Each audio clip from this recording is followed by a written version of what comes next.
नमस्कार साथियों। तो चलिए आज के दैनिक जागरण में क्या खास खबरें हैं उन्हें हम लोग एक एक करके देख लेते हैं। और याद रखिए दैनिक जागरण का राष्ट्रीय संस्करण है, तो इसमें आप लोगों को महत्वपूर्ण खबरें ही देखने को मिलेगी। श्रीनगर में बाजार में आतंकियों ने फेंका ग्रेनेड और विधानसभा सत्र शुरू होने से एक दिन पहले आतंकियों का दुस्साहस, 12 घायल हुए। एक और आपको बता दूं, जो हमारा पड़ोसी पाकिस्तान है ना, इसकी हर संभव कोशिश रहती है कि भारत में अशांति फैलाई जाए। 1947 तक हमारा हिस्सा हुआ करता था। देखिए लद्दाख, जम्मू कश्मीर, पंजाब, राजस्थान, गुजरात, 5 राज्यों की सीमा लगती है। और अभी हाल ही में जम्मू कश्मीर में विधानसभा चुनाव हुए थे। यहाँ के नए मुख्यमंत्री कौन बने हैं? उमर अब्दुल्ला यहाँ के मुख्यमंत्री बने हैं। और जम्मू कश्मीर की सीमा देखिए लद्दाख, हिमाचल प्रदेश, पंजाब से लगती है। अमित शाह ने झारखंड विधानसभा चुनाव के लिए जारी किया पार्टी का संकल्प पत्र। भाजपा ने दिया माटी रोटी व बेटी बचाने का नारा। कहा राज्य में लागू करेंगे समान नागरिक संहिता, आदिवासियों को इसके दायरे से रखेंगे बाहर, घुसपैठियों को चुन चुनकर करेंगे बाहर, वापस दिलाएंगे आदिवासी बेटियों की हड़पी जमीन। ये आप देखिए झारखंड में है विधानसभा चुनाव, रांची इसकी राजधानी है।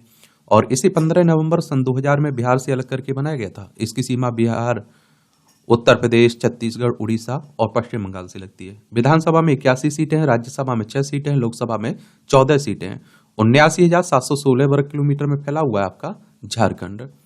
यहाँ कुछ शब्दों की और बात हो रही है। एक तो यूसीसी क्या होता है? तो यूनिफॉर्म सिविल कोड का मतलब है देश में रहने वाले सभी नागरिकों के लिए एक ही कानून होना।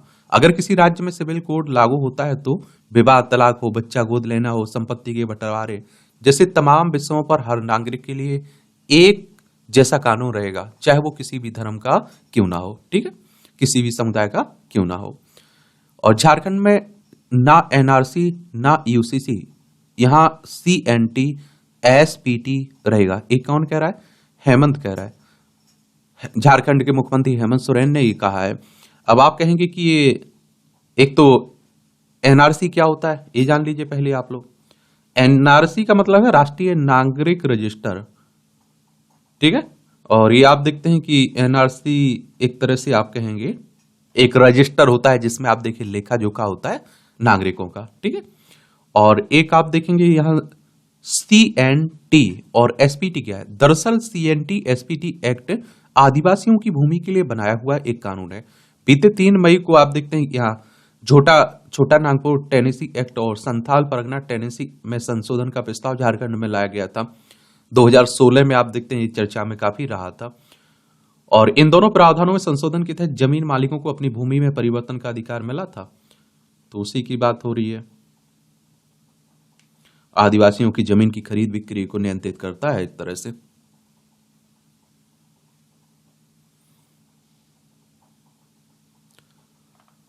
और देखिए विधानसभा चुनाव की बात करें तो आपको मालूम होना चाहिए कि आपकी उम्र अगर 25 साल है तो आप लोग विधानसभा के चुनाव लड़ सकते हैं। अधिकतम उम्र की कोई सीमा नहीं रखी गई। और विधायक का चुनाव डायरेक्ट जनता यानी कि मतदाताओं के द्वारा होता है। अगर आपकी उम्र 18 साल हो चुकी है तो वोटर सूची में आपका नाम जुड़ चुका होगा और आप लोग वोट डालने भी जाते होंगे। पहले 21 साल हुआ करती थी वोट देने की उम्र। बताइए इसे घटाकर 18 साल किस संविधान संशोधन के द्वारा की गई थी? और ये चुनाव करवाता कौन है? इलेक्शन कमीशन ऑफ इंडिया, भारतीय निर्वाचन आयोग, एक संवैधानिक संस्था है। संविधान के अनुच्छेद 324 के तहत चुनाव आयोग की स्थापना की बात की गई है। 25 जनवरी 1950 में स्थापना हुई थी। 25 जनवरी को आप लोग मतदाता दिवस मनाते हैं। नई दिल्ली में हेडक्वार्टर देखने को मिलेगा। सुकुमार सेन पहले मुख्य चुनाव आयुक्त थे। ऐतिहासिक हार, 3 टेस्ट मैचों की सीरीज में भारतीय टीम की पहली बार घर में हुआ है सुपड़ा साहब, भारत में। दूसरी पारी में 147 रन के लक्ष्य का पीछा करते हुए भारतीय टीम 121 पर सिमटी। 4 बार अब तक भारतीय क्रिकेट टीम टेस्ट क्रिकेट इतिहास में हुई है 3 मैचों या उससे अधिक की सीरीज में क्लीन स्वीप का शिकार। इंग्लैंड, ऑस्ट्रेलिया, वेस्ट इंडीज के बाद यह कारनामा करने वाली चौथी टीम बनी है न्यूजीलैंड। कमला हैरिस, डोनाल्ड ट्रंप के बीच कांटे का मुकाबला चल रहा है। देखिए अमेरिका में राष्ट्रपति चुनाव है ना, और आप देखिए वॉशिंगटन डीसी इसकी राजधानी है। तो यहां हर 4 साल में होते चुनाव। लाल सागर संकट से हुई भारत में डीएपी की किल्लत। गेहूं समेत रबी फसलों की बुआई का मौसम चल रहा है, पर लाल सागर में संकट की वजह से किसानों के सामने सबसे बड़ा संकट डीएपी का है। देश को खरीफ एवं रबी दोनों फसलों के लिए 90 से 100 लाख टन डीएपी की जरूरत पड़ती है, और जिसका 40% हिस्सा ही घरेलू उत्पादन से पूरा होता है। बाकी का आप देखते हैं क्या किया जाता है, आयात किया जाता है। हम लोग खरीदते हैं दूसरे देशों से। तो उसी की बात हो रही है। डीएपी का मतलब क्या होता है, ये आप लोगों को पता है? किसान होंगे तो आप लोग जानते होंगे। डीएपी आप देखते हैं कि फास्फोरस नाइट्रोजन के साथ एक आवश्यक पोषक तत्व है और नई पौधों के ऊतकों के विकास और फसलों में प्रोटीन संश्लेषण के विनियमन में महत्वपूर्ण भूमिका निभाता है। ये जरूर आप लोग याद रखिएगा, डीएपी खाद होता है। हिंदू मुस्लिम को बांटेंगे तो देश तबाह हो जाएगा। ये जमीयत उलेमा ए हिंद के अध्यक्ष अरशद मदनी ने कहा है केंद्र सरकार पर सांप्रदायिक राजनीति को बढ़ावा देने का आरोप लगाया। अभी आप देखिए, बटेंगे कटेंगे इस तरह की बातें हो रही हैं चुनावी राजनीति की, तो उसी को लेकर बात हो रही। चीन के बौद्ध ग्रंथों में मौजूद है रामायण की कहानियां। चीन के विद्वानों का कहना है कि यहाँ सदियों से बौद्ध धर्म ग्रंथों में रामायण की कहानियों के निशान मौजूद हैं। बीजिंग में भारतीय दूतावास द्वारा रामायण ए टाइमलेस गाइड विषय पर शनिवार को आयोजित संगोष्ठी में धार्मिक प्रभाव पर लंबे समय से शोध कर रहे कई चीनी विद्वानों ने उन ऐतिहासिक मार्गों का आप देखिए पता लगाने वाली स्पष्ट प्रस्तुतियां दी हैं, जिनके माध्यम से आप देखिए रामायण चीन तक पहुंची और चीनी कला एवं साहित्य पर इसका प्रभाव भी पड़ा है। देख लीजिए, ये चाइना है पड़ोसी, लद्दाख, हिमाचल प्रदेश, उत्तराखंड, सिक्किम, अरुणाचल प्रदेश, 5 राज्यों की सीमा लगती है। योगी आदित्यनाथ को दी जान से मारने की धमकी, मैसेज भेजने वाली युवती गिरफ्तार हुई है। आजकल आप देखते हैं कितनी धमकियां मिल रही हैं, हर किसी को धमकियां मिल रही हैं। उत्तर प्रदेश की राजधानी लखनऊ, इसकी अंतर्राष्ट्रीय सीमा नेपाल से लगती है। राज्यों में बिहार, झारखंड, छत्तीसगढ़, मध्य प्रदेश, राजस्थान, हरियाणा, हिमाचल प्रदेश, उत्तराखंड और दिल्ली 8 राज्यों से लगती है और एक केंद्र शासित प्रदेश से लगती है। विधानसभा में 403 सीटें हैं। विधान परिषद है जिसमें 100 सीटें हैं। राज्यसभा में 31 सीटें हैं। लोकसभा में 80 सीटें हैं। यहाँ ये देश में सबसे अधिक प्रदूषित रही दिल्ली, ये 382 रहा औसत एयर इंडेक्स। 16 इलाकों में गंभीर श्रेणी में पहुंची हवा की गुणवत्ता। वातावरण में रही स्मॉग जैसी स्थिति। प्रदूषण से अभी राहत मिलने की उम्मीद नहीं है। अब कुछ इसलिए दिवाली को इसमें जिम्मेदार ठहरा दिया, किसान की पराली को जिम्मेदार ठहरा दिया। वायु प्रदूषण में वाहनों की हिस्सेदारी 16.06% बताई जा रही है, Indian institute of tropical metrology कह रही है। चलिए, पराली जो किसानों की आप देखते हैं कि एक तरह से आप कहिए कि क्या रहता है, अवशेष बचते हैं ना फसल के, तो उसी को जलाने को पराली कहते हैं। पराली की भागीदारी 35.17% बताई जा रही है। इस चलती कार में आग से चंडीगढ़ विश्वविद्यालय के प्रोफेसर और 2 बेटियां जिंदा उनकी जली। बड़ी दुखद घटना है। ये आपकी राष्ट्रीय राजधानी से जुड़ी खबरें हैं। देखिए, दिल्ली की बात हो रही है। विधानसभा में 70 सीटें हैं, राज्यसभा में 3 सीटें हैं, लोकसभा में 7 सीटें हैं। अतिशी यहाँ की चीफ मिनिस्टर हैं।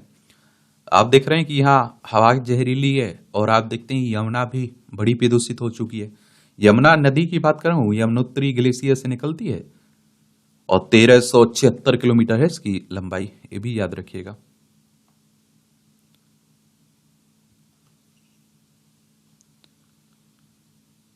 राजधानी में 19 नवंबर तक 90,000 राशन कार्ड बनाने का लक्ष्य भी रखा गया है। देख लीजिए।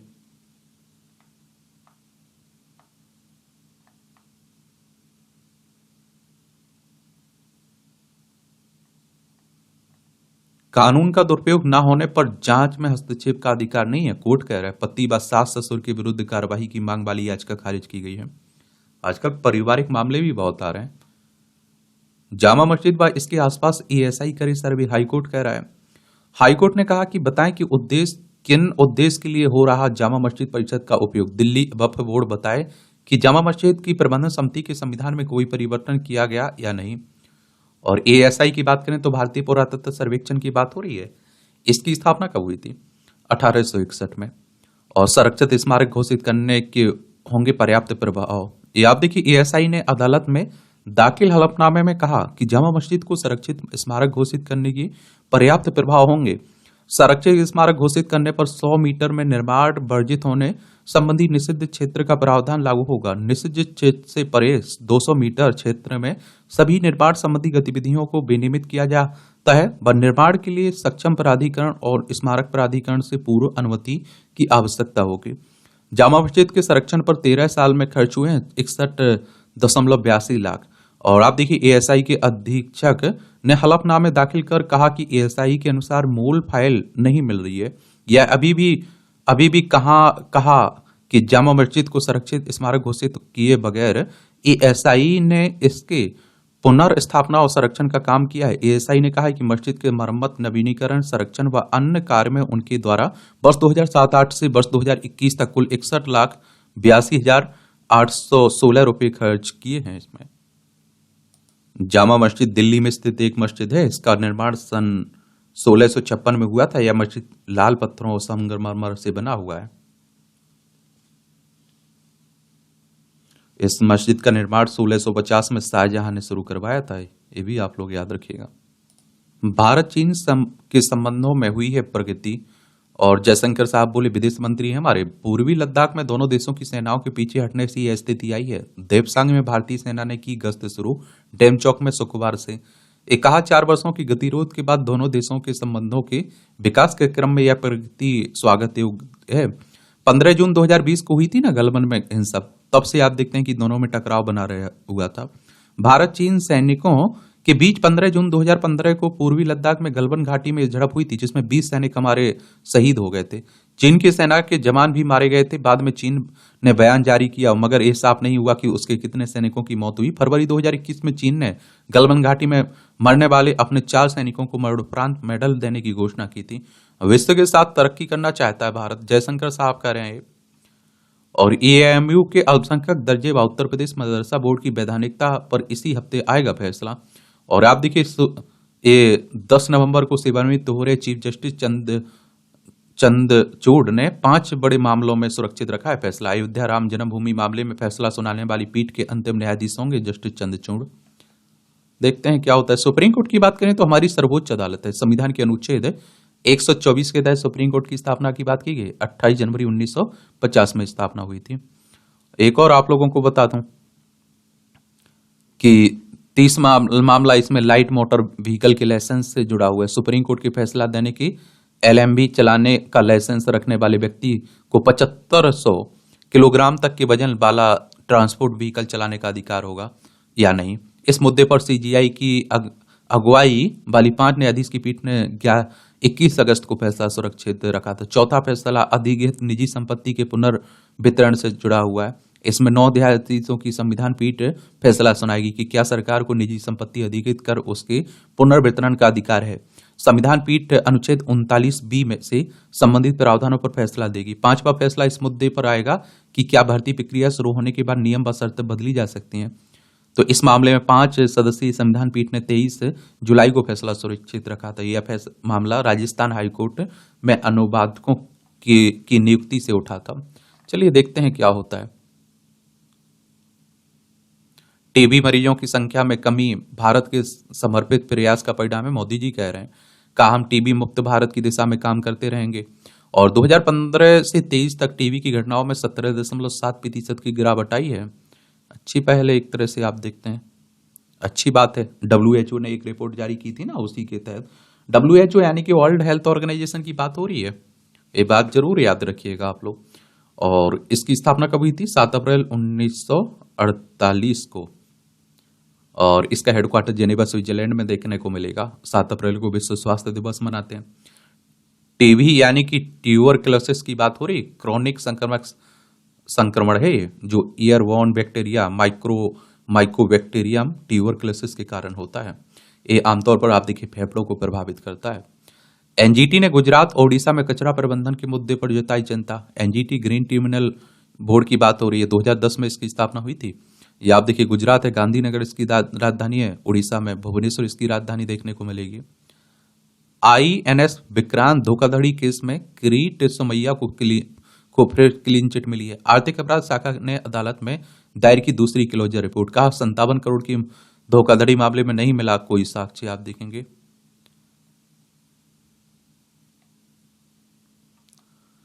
मतांतरण करने वालों को SC दर्जा मामले में गठित आयोग का कार्यकाल बढ़ा हुआ है। जो आप देख रहे धर्म परिवर्तन कर लेते हैं उनकी बात हो रही है। भारत कर्नाटक संबंधों पर संसदीय समिति को जानकारी देंगे मिस्री। खालिस्तानी आतंकी हरदीप सिंह निज्जर की हत्या के बाद बिगड़े हैं रिश्ते, चीन भारत संबंधों में आए सुधार के बारे में भी बताएंगे विदेश सचिव।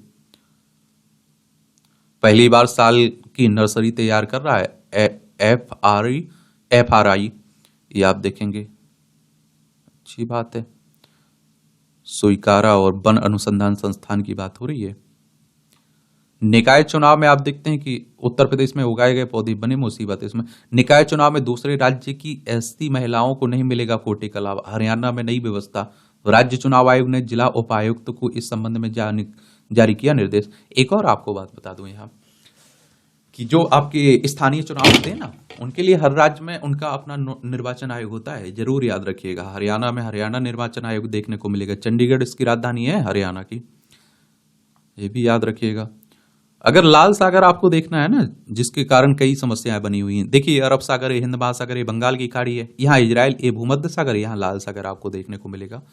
यहाँ आप देखते हैं इजराइल, अशांति फैली हुई है ना, इजराइल, हमास, हिजबुल्लाह, ईरान, इनके बीच टकराव बना हुआ है, तो उसी के कारण आप देखते हैं कि यहाँ भी प्रभाव पड़ रहा है। महाराष्ट्र में भी विधानसभा के चुनाव हैं, 288 सीटों के लिए चुनाव है यहाँ, ये भी याद रखिएगा। तो बाकी राजनीति हो रही है, एक दूसरे पर आरोप प्रत्यारोप होंगे, हिंदू मुस्लिम होगा, फ्री की रेवड़ी की बातें भी होंगी। तो अगर राजनीति में दिलचस्पी रखते हैं तो ये जरूर आप लोग पढ़ सकते हैं, देख सकते हैं। बाकी अगर एग्जाम की तैयारी करते हैं तो कोई जरूरी भी नहीं है।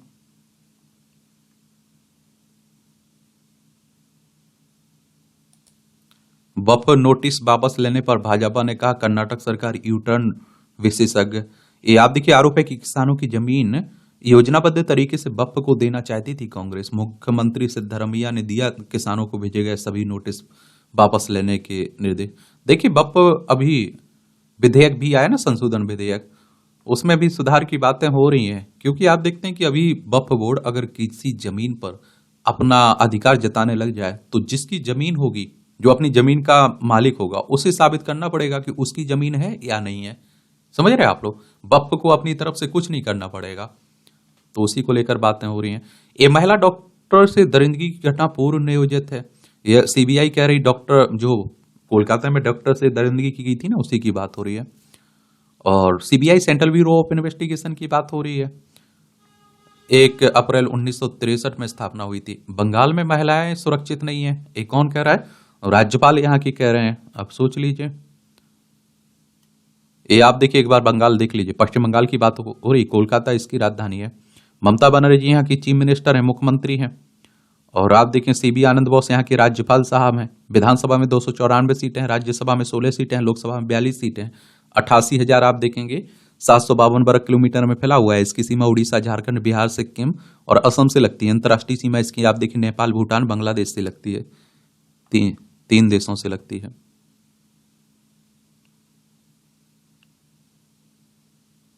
इस सुनील शर्मा चुने गए भाजपा विधायक दल के नेता जम्मू कश्मीर में।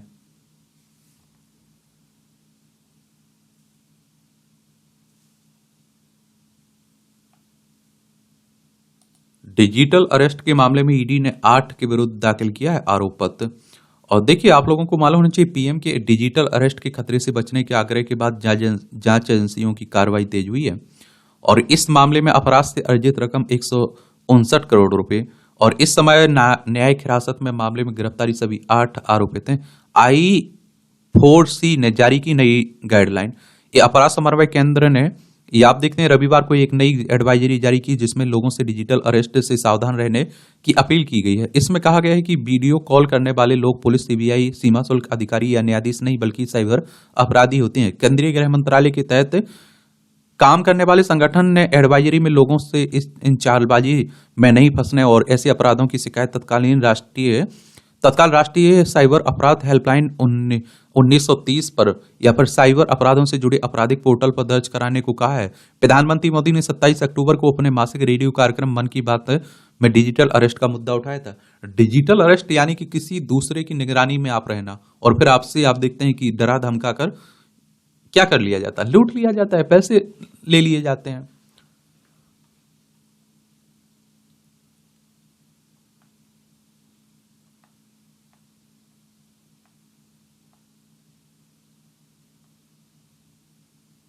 मध्य प्रदेश सरकार को हो रही है बाघों की चिंता, सुरक्षा के लिए केंद्र से सहायता मांग रहे। टाइगर रिजर्व के बाहर घूम रहे बाघों की सुरक्षा की को राज्य सरकार की चिंता है। ये आप देख लीजिए, ये मध्य प्रदेश है। भोपाल इसकी राजधानी 1 नवंबर 1956 में इसे राज्य बनाया गया था। इसकी सीमा उत्तर प्रदेश, राजस्थान, गुजरात, महाराष्ट्र, छत्तीसगढ़ से लगती है। विधानसभा में 230 सीटें हैं, राज्यसभा में 11 सीटें हैं, लोकसभा में 29 सीटें हैं। मोहन यादव यहाँ के चीफ मिनिस्टर हैं।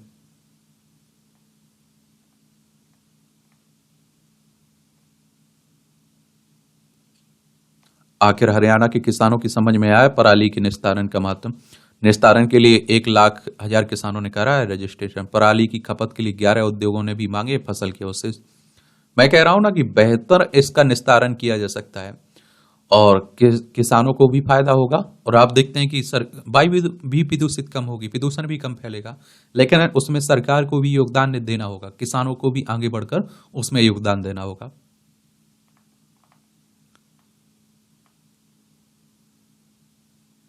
ये पूर्व सैन्य अधिकारी की आरोप पत्र रद्द करने की याचिका पर आज सुनवाई कोर्ट में है। याचिका में कथित दुष्कर्म मामले में उसके खिलाफ आरोप पत्र को रद्द करने की मांग की गई है। विद्यार्थियों को गहरे अवसाद से निकाल रही है सरकारी स्कूल की प्रयोगशाला। भोपाल के सरकारी स्कूल में ने किया अभिनव प्रयोग। मनोविज्ञान प्रयोगशाला के जरिए पढ़ाई और तनाव से परेशान बच्चों को दिखाई जा रही है सफलता की नई राह। अच्छी बात है। कक्षा 10वीं में एक छात्र पर स्वजन टॉपर बनने का दबाव बना रहे थे। छमाही परीक्षा में उसका परिणाम अच्छा नहीं हुआ रहा तो अवसाद में चला गया। काउंसलिंग के बाद उसने फिर से लय पकड़ी और बेहतर प्रदर्शन किया। 11वीं में एक छात्रा ने को कला संकाय लेना था, लेकिन माता पिता ने उसे विज्ञान विषय में लेने का दबाव डाला। छात्रा काफी तनाव में थी, उससे माता पिता को बुलाकर काउंसलिंग की है। एक बात और मैं बता दूं आप लोगों को, थोड़ा बच्चों पर प्रेशर डालने की जरूरत नहीं है। वो क्या दिलचस्पी है उनकी किस क्षेत्र में, उसी में उन्हें जाने दीजिए। आप जबरदस्ती थोप देंगे, वो काम का ही नहीं रहेगा, कोई मतलब भी नहीं रहेगा। अब आप देख लीजिए, साइबर ठगी के साय में देश। डिजिटल अरेस्ट का भय दिखाकर साइबर ठगी के मामले दिनों दिन बढ़ रहे हैं। हाल ही में प्रधानमंत्री नरेंद्र मोदी ने मन की बात कार्यक्रम में इसका जिक्र करते हुए कहा था कि समाज के हर वर्ग के लोग साइबर धोखाधड़ी का शिकार बन रहे हैं। कम पढ़े लिखे लोग के साथ उच्च शिक्षित और टेक्नोलॉजी की कुशलता से इस्तेमाल करने वाले लोगों में भी आप देखते हैं कि साइबर अपराधी ठगी करने में कामयाब हो रहे हैं। इससे पता चलता है कि यह समस्या कितनी गंभीर रूप ले चुकी है। 2024 में अब तक सिर्फ डिजिटल अरेस्ट की ही 6,000 शिकायतें दर्ज हो चुकी हैं, जबकि इस तरह के बहुत कम मामले रिपोर्ट हो रहे हैं। इस मामले में न सिर्फ केंद्र बल्कि राज्यों की एजेंसियों को भी सक्रियता दिखानी होगी, क्योंकि साइबर ठगों की बढ़ती सक्रियता भारत की डिजिटल होती अर्थव्यवस्था के लिए एक बड़ा खतरा बन सकती है। देश के समक्ष साइबर अपराध को चुनौती, इस पर अंकुश लगाने के लिए कुशल और सक्षम तंत्र की जरूरत आज की पड़ताल का अहम मुद्दा है। और 7.9 करोड़ से अधिक साइबर हमलों के साथ 2023 में हमलों की संख्या के मामले में विश्व में तीसरे स्थान पर है भारत। और 50 करोड़ से ज्यादा साइबर हमलों हुए 2024 की पहली तिमाही में। 1750 करोड़ से अधिक का नुकसान उठाना पड़ा भारतीयों को। 1 लाख करोड़ तक पहुंच सकता है 2033 तक साइबर हमलों की संख्या। 7.4 लाख शिकायतें दर्ज कराई गई साइबर हमलों की शिकार लोगों ने इस वर्ष अब तक। 17 लाख करोड़ साइबर हमले हो सकते हैं 2047 तक। ये आंकड़े जरूर याद रखा करिएगा। और एक बात और आपको बता दूं कि परेशानी ये है ना कि अगर आप डर गए, आप लालच में आ गए, तो आपका लुटना पक्का मानिए आप लोग, ठीक है। और इतना तो कॉमन सेंस होना चाहिए कि देखिए कोई भी सरकार की एजेंसी आपको वीडियो कॉल के जरिए अरेस्ट तो नहीं करेगी भाई। कौड़ियों में बिक रहा है लोगों को डाटा सुरक्षा कानून संसद पारित कर चुकी है। इससे जुड़े नियम लागू ना होने की वजह से जनता का निजी और गोपनीय डाटा कौड़ियों में बिक रहा है। डाटा सुरक्षा के नियमों को प्रभावी तरीके से लागू करके साइबर अपराध के मामलों में कमी लाई जा सकती है। अब आप देखिए मेरा नंबर कैसे फैल जाता है। अब आप देखिए मैंने क्या किया कि 12वीं के पास बीई के लिए आप देखते हैं कि पीपीटी के एग्जाम होते थे, पीईटी का एग्जाम होता था, ये सब हमने दिए। अब आप देखते हैं कि मैंने वहां केवल पेपर फॉर्म डाला था। बाद में आप देखते हैं कॉलेजों से फोन आने लगे, हमारे यहाँ एडमिशन ले लीजिए, हमारे यहाँ एडमिशन ले लीजिए। आप सोचिए कि वो हमारा नंबर, मोबाइल नंबर, बहुत सारी जानकारी हमारी लीक कर दी जाती है। अंकुश के लिए समन्वित प्रयास की जरूरत है। साइबर अपराधी यूजर्स को निशाना बनाने के लिए नए नए तरीकों को हथियार बनाते हैं। ये अपराधी अक्सर कानून लागू करने वाली एजेंसियों से कई कदम आगे रहते हैं। ऐसे में इनसे निपटने के लिए सरकार, इंडस्ट्री, नागरिकों के एक समन्वित प्रयास की जरूरत है। नागरिकों को तो ये समझ में आ जाना चाहिए कि भैया कोई भी डिजिटल तरीके से आपको अरेस्ट नहीं करेगा भाई। और दूसरी बात, आपको ये भी आ जाना चाहिए समझ में, कि क्या समझ में आ जाना है, समझ में ये आ जाना चाहिए कि बिना मेहनत के कुछ नहीं मिलता है, तो लालच ज्यादा मत रखिए।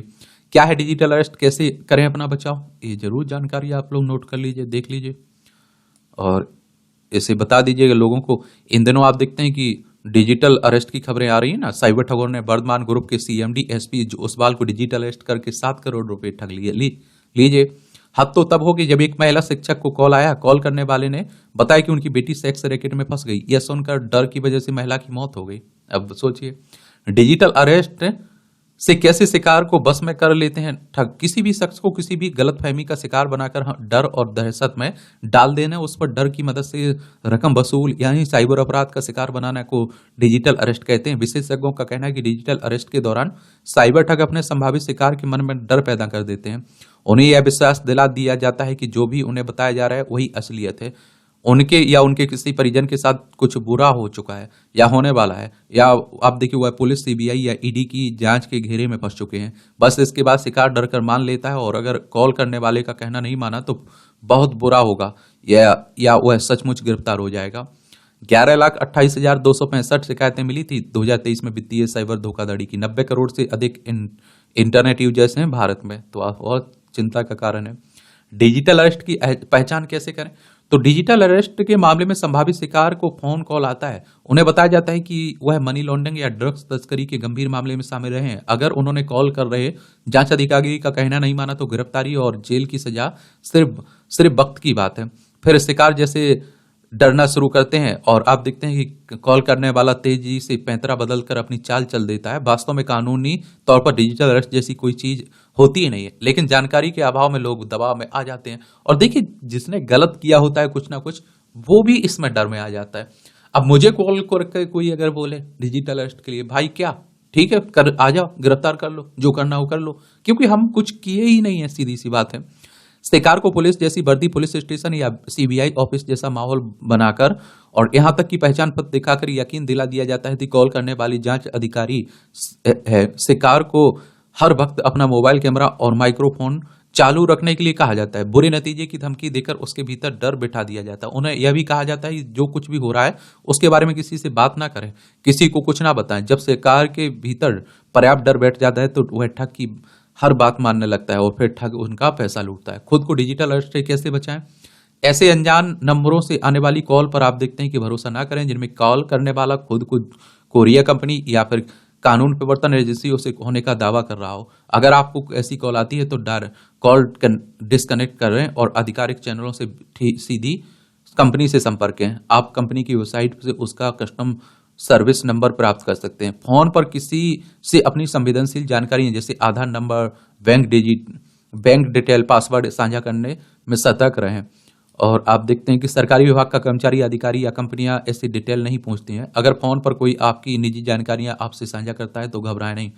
चेक करें कि आपके अकाउंट के साथ किसी तरह की संदिग्ध गतिविधि तो नहीं हो रही है। अगर आपको लगता है कि आपका डाटा लीक हो रहा है तो ऐसी सेवाओं की मदद ले सकते हैं। किसी भी ट्रांजैक्शन पर अलर्ट भेजती है। अपनी संवेदनशील डिजिटल इंफॉर्मेशन के लिए 2 फैक्टर ऑथेंटिफिकेशन का इस्तेमाल करें। ऐसे करें रिपोर्ट। धोखाधड़ी वाले कॉल आने पर व्यक्ति को तुरंत साइबर अपराध हेल्पलाइन नंबर 1930 पर घटना की सूचना देनी चाहिए।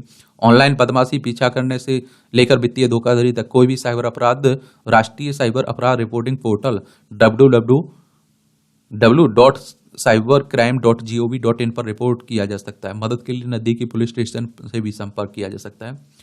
साइबर अपराध के दर्ज के एनसीआरबी के अनुसार 2017 में 3400 आप देखिए 66 थे और 2022 में आप देखिए 17,470 हो गए हैं।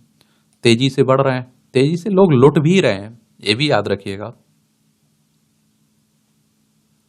हाई कोर्ट ने रद्द की 9 साल से जेल में बंद व्यक्ति की उम्र कैद की सजा। हाई कोर्ट का फैसला, बड़े भाई की हत्या के आरोप में जेल में था बंदे। इस सैलानियों के लिए 2 दिन बाद खुलेगा दुधवा टाइगर रिजर्व, उत्तर प्रदेश में है ना, लखीमपुर। ताजमहल के मुख्य मकबरे में छत से रिसाता पानी, ऐसा ही कह रहा है भारतीय पुरातत्व सर्वेक्षण।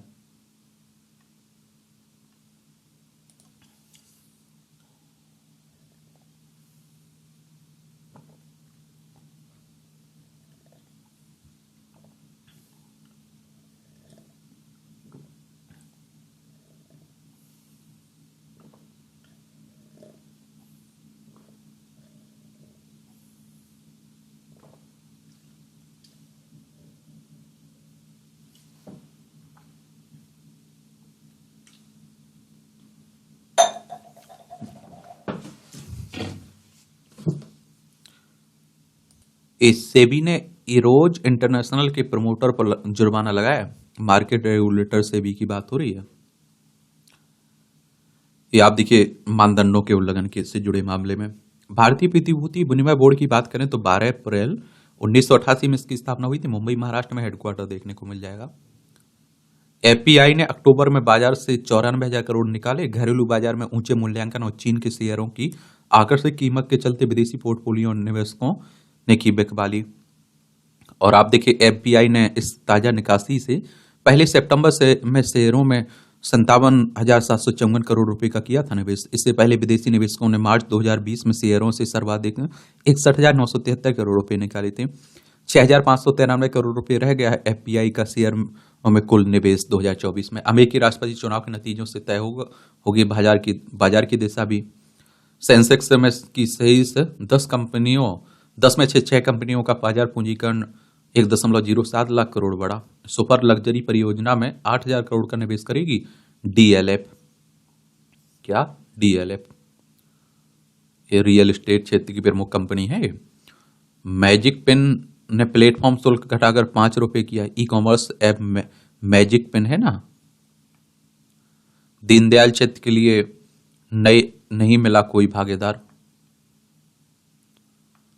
ये ओएनजीसी का बंगाल की खाड़ी के केजी बेसिन में दीनदयाल गैस क्षेत्र को बचाने के लिए भागीदार ढूंढने का तीसरा प्रयास भी विफल रहा है। एक 6,000 करोड़ के डूबे कर्ज की वसूली करेगा कैनरा बैंक। RINL में सरकार ने आप डाले 1,650 करोड़ रुपए। सरकार ने राष्ट्रीय इस्पात निगम लिमिटेड में। भारत पेट्रोलियम रत्न और चीनी निर्यात में वैश्विक खिलाड़ी के रूप में उभरा है। इस सप्ताह प्राइमरी मार्केट में रहेगी आईपीओ की चहल कदम।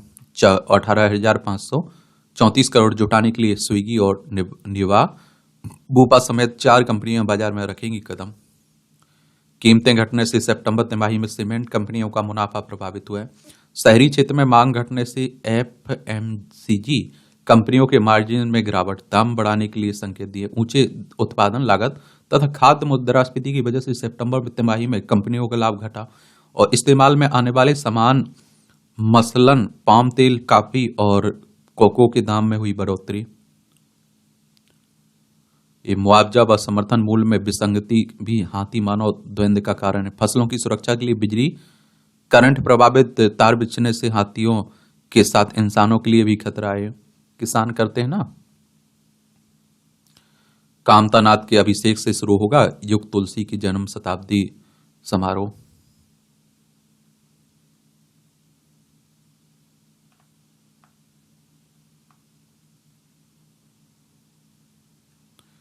पीजीआई ने किया असाधारण अंग प्रत्यारोपण।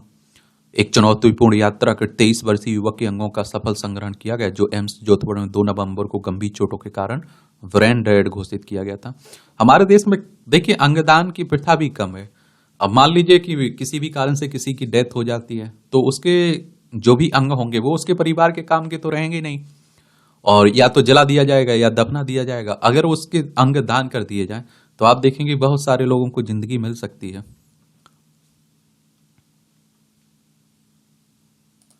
नजदीकी मुकाबले के चलते परिणाम आने में लग सकता है समय। अमेरिकी राष्ट्रपति चुनाव की बात हो रही है। जीत का अंतर बड़ा रहा तो आधी रात को ही आ सकते हैं चुनाव परिणाम। 2020 में हारने के बाद ट्रंप ने दी थी चुनौती। एक चंदा जुटाने में ट्रंप से बहुत आगे निकली हैरिस।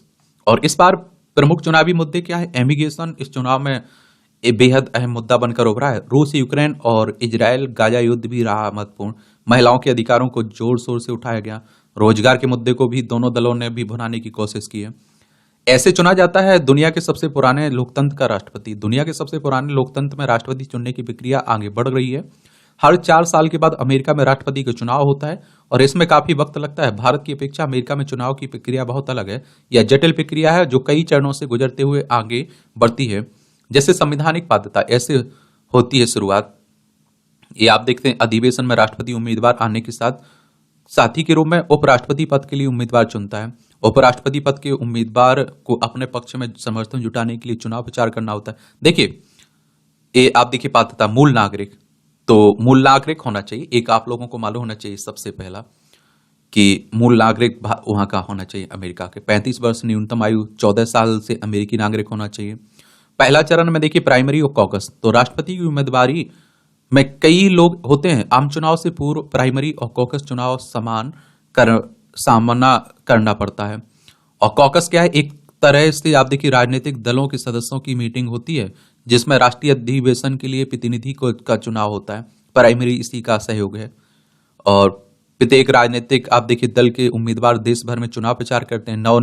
निर्वाचित राष्ट्रपति उपराष्ट्रपति को अब जनवरी में शपथ लेनी होती है। देखिए दूसरा चरण में अगर आप देखें ना, तो राष्ट्रीय अधिवेशन, हर दल राष्ट्रीय अधिवेशन का आयोजन करता है जिसमें राष्ट्रपति चुनाव के लिए अंतिम उम्मीदवार को चुना जाता है। प्राइमरी में तो इसमें आप देखेंगे पार्टी सदस्य उम्मीदवारी को वोट देते हैं जो चुनाव में उनका प्रतिनिधित्व करता है। काकस में इसमें सदस्य कई बहसों और वोट बैंक के जरिए उम्मीदवारों का चुनाव करते हैं। इस तरह से आप देखें तीसरा चरण आम चुनाव, तो सभी राज्यों के लोग राष्ट्रपति और उपराष्ट्रपति के लिए वोट करते हैं। ये वोट वास्तव में लोगों के एक समूह को किया जाता है जिन्हें इलेक्टर्स के नाम से जाना जाता है। चौथा चरण इलेक्टोरल कॉलेज का, कांग्रेस में प्रतिनिधि के आधार पर इलेक्टोरस की संख्या तय होती है। चुनाव के बाद इलेक्टर वोट डालते हैं और 270 वोट वाला जीत जाता है। इसमें ये आप देखिए भारत के लिए कौन फायदेमंद है, तो जेएम फाइनेंशियल इंस्टीट्यूशनल सिक्योरिटीज की रिपोर्ट के अनुसार अगर कमला हैरिस अमेरिका की राष्ट्रपति बनी तो यूएस फेडरल रिजर्व ब्याज में दरों में नरमी की नीति आ सकती है और इसका असर भारतीय रिजर्व बैंक पर भी पड़ेगा। इससे भारत में ब्याज दरों में कटौती कर सकती है और इसका फायदा लोगों को सस्ते कर्ज के तौर पर होगा। कर्ज सस्ता होने से कर्ज की मांग भी बढ़ेगी। गैर बैंकिंग वित्तीय कंपनियों के इससे खास तौर पर फायदा होगा। वहीं अगर डोनाल्ड ट्रंप को जीत मिलती है तो अमेरिका में ब्याज दरें ऊंची स्तर पर बनी रह सकती हैं। इससे भारतीय रिजर्व बैंक पर ऊंची ब्याज दरें बनाए रखने का दबाव रहेगा। इससे मतलब है कि ब्याज दरों में संभावित कटौती के लिए लोगों को इंतजार करना पड़ेगा। बाकी दुनिया में आप देख रहे हैं कि अशांति फैली हुई है। धुंध में घिरे लाहौर के सभी प्राइमरी स्कूल एक सप्ताह के लिए बंद हुए हैं। वायु गुणवत्ता सूचकांक रविवार को फिर 1000 के पार पहुंचा। पाकिस्तान का हाल भी बुरा है। अमेरिका, जापान, दक्षिण कोरिया का संयुक्त अभ्यास। उत्तर कोरिया की हाल ही में अंतर महाद्वीपीय बैलिस्टिक मिसाइल सॉन्ग ये आप देखेंगे 19 के परीक्षण में उत्तर में अमेरिका, जापान और दक्षिण कोरिया ने रविवार को संयुक्त सैन्य अभ्यास किया है। ये पाक के आतंक विरोधी बिल पर एचआरसीपी की आपत्ति। ये पाकिस्तान मानवाधिकार आयोग की पेश किए गए आतंकवाद संशोधन विधेयक 2024 पर कड़ी आपत्ति जताई है। पारित होने के बाद सरकार के पास केवल विश्वसनीय सूचना या उचित संदेह के आधार पर किसी व्यक्ति को 3 महीने तक हिरासत में रखने का अधिकार होगा।